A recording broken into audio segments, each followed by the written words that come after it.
Hi friends, this video is sponsored by BuyMote EduQuest. இதில் வந்து online கோர்ஸை பற்றி நம்ம படிக்க முடியும். இதில் நமக்கு படிக்கும்போது படித்து முடிச்சதே நமக்கு சர்டிஃபிகேட்டும் தராங்க. ஸோ இது ஆன்லைன் கோர்ஸை பற்றி நம்ம படிச்சிட்டோம் அப்படின்னா நம்ம ஆன்லைன்லேயே எப்படி சம்பாதிக்கிறது அப்படிங்கிறது இதை முழுமையாக தெரிஞ்சுக்க முடியும். ஸோ இதில் விருப்பம் இருக்கவங்க படிக்க விருப்பம் இருப்பவங்க இதில் கோர்ஸில் ஜாயின் பண்ணி நீங்கள் படித்து தெரிஞ்சுக்கலாம். The struggle to find courses that truly speak your language, it's finally over. Welcome to EduQuest, where learning is made just for you. At EduQuest, we bring you a wide range of online courses, from career building programs to skill boosting masterclasses, all in your regional language. Because we believe language should never be a barrier to success. Our courses are tailor-made after understanding what today's learners really need. So why wait? Start learning the smarter, simpler way only with EduQuest. Visit eduquest.courses and explore your next course today. And hey, don't miss out on our exciting offers and promotions. Hi friends, welcome to my channel. இன்றைக்கி வந்து நல்ல காரசாரமாக pasta எப்படி செய்கிறதுன்னு பார்க்கலாம். ஒரு கடாயில் ஒரு 1 லிட்ரு தண்ணி வந்து சேர்த்துட்டு தண்ணி நல்லா கொதி வந்ததுக்கப்புறமா ஒரு கைப்பிடி அளவு கல்லுப்பு, 1 டீஸ்பூன் எண்ணெய் இதை சேர்த்துட்டு நம்ம எந்த அளவுக்கு தேவையோ அந்தளவுக்கு பாஸ்தா வந்து எடுத்துக்கலாம். நான் வந்து ஒரு 1/2 கிலோ பாஸ்தா எடுத்திருக்கேன்.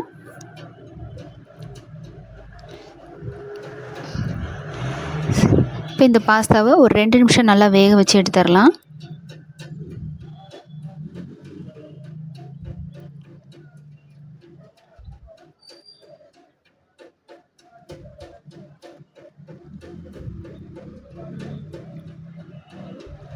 பாருங்கள், பாஸ்தா வந்து இந்த அளவுக்கு வெந்ததுக்கப்புறமா நம்ம பாஸ்தா தண்ணியெலாம் வடிகட்டிடலாம். தண்ணியை வடிகட்டிட்டு ஒரு பச்சை தண்ணியை அது மேலே நல்லா ஊற்றி விட்டுறலாம். அப்போ தான் வந்து ஒன்றோட ஒன்று ஒட்டாமல் இருக்கும்.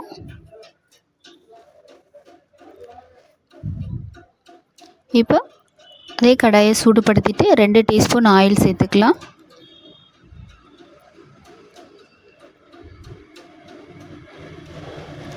கடுகு 1 டீஸ்பூன், கருவேப்பிலை கொஞ்சமாக, கடுகு நல்லா பொரிஞ்சதுக்கப்புறமா 1 டீஸ்பூன் அளவுக்கு இஞ்சி பூண்டு 1-2 தட்டிட்டு சேர்த்துக்கலாம். சேர்த்துட்டு இதை நல்லா லைட்டாக ப்ரௌனாக வர வரைக்கும் நல்லா வறுத்து விட்டுறலாம்.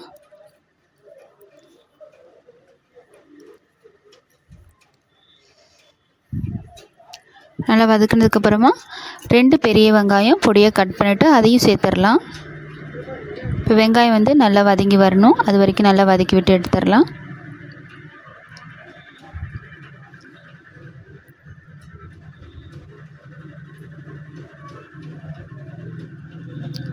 வெங்காயம் வந்து நல்லா வதங்கிடுச்சு. இந்த டைமில் 1/2 டீஸ்பூன் கரம் மசாலா, 1/2 டீஸ்பூன் குழம்பு மிளகாய்த்தூள், 1/4 டீஸ்பூன் மஞ்சத்தூள், 1/2 டீஸ்பூன் காஷ்மீர் மிளகாய்த்தூள் இதை வந்து சேர்த்துட்டு ஒரு 2 நிமிஷம் நல்லா பரட்டி விட்டுடலாம்.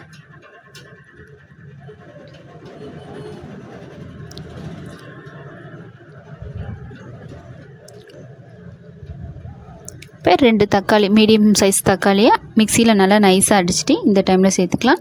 இப்போ மிக்ஸி ஜாரு லைட்டாக அலம்பிட்டு அந்த தண்ணியும் சேர்த்துடலாம்.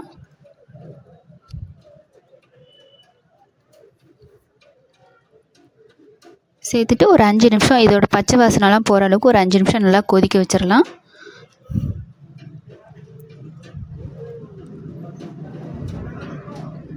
இந்த டைமில் தேவையான அளவு உப்பு சேர்த்துக்கலாம்.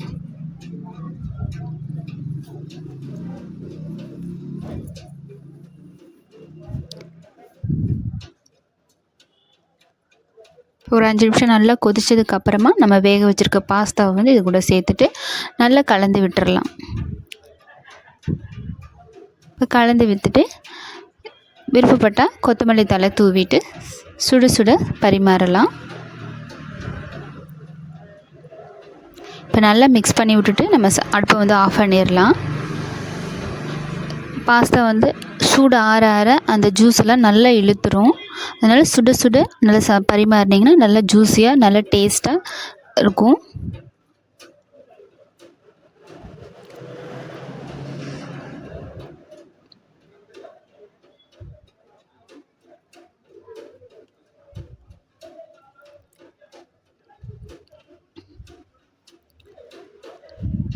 அவ்வளோதான் ஃப்ரெண்ட்ஸ், ஸ்டவ்வை ஆஃப் பண்ணிடலாம். அவ்வளோதான், நம்ம சர்வ் பண்ணலாம். நல்ல காரசாரமான பாஸ்தா வந்து ரெடி.